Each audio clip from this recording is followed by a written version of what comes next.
ஐயோ, மறுபடியும் ஏர் இந்தியா விமானத்துல பிரச்சனையா? அகமதாபாத்ல 274 பேர் உயிரிழந்த சம்பவம் மறக்கறதுக்குள்ள இப்ப காசியாபாத்ல நடந்திருக்கிறத கேளுங்க. உத்தரப்பிரதேசத்திலிருந்து கொல்கத்தா போற ஏர் இந்தியா எக்ஸ்பிரஸ் விமானம் டேக் ஆஃப் ஆகிறதுக்கு கொஞ்ச நேரத்துக்கு முன்னாடி ஓடுபாதையிலேயே நிக்க வச்சிட்டாங்க. காரணம் தொழில்நுட்ப கோளாறு. இதுக்கு முன்னாடியே ஏர் இந்தியா மேல நிறைய புகார்கள் இருக்கு. உடைந்த சீட்டுகள், விமானங்கள் லேட் ஆகிறதுன்னு நிறைய.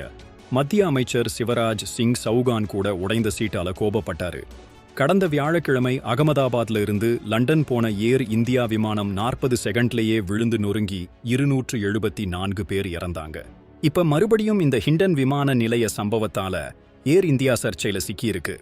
விமானம் IX 1511 ஒரு மணி நேரத்துக்கும் மேல ஓடுபாதையிலேயே நிக்குது. இது பாதுகாப்புக்காக பயன்படுத்தப்பட்ட விமானம். இப்பதான் பயணிகள் சேவைக்கு வந்துச்சாம்.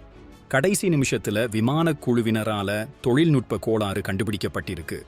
என்ன கோளாறுன்னு சொல்லல, ஆனா இன்ஜினியர்கள் வந்து பார்த்துட்டு இருக்கிறாங்க.